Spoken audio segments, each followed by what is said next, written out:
if we can dig these out and actually, put the wood, glue the wood inside, and then it almost act like as a lap joint.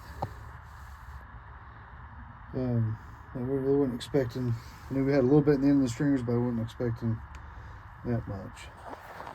But we are pretty close to being able to put it in. We've probably got another day and a half, 2 days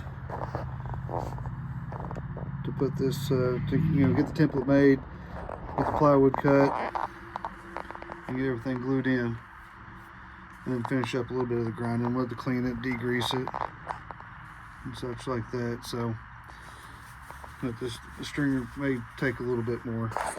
Of course, over here, there's just a foam. This is rotten here, but that's a foam core. That's actually rotten.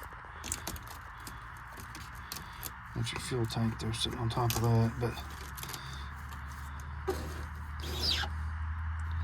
but this goes into a foam core. It's a, you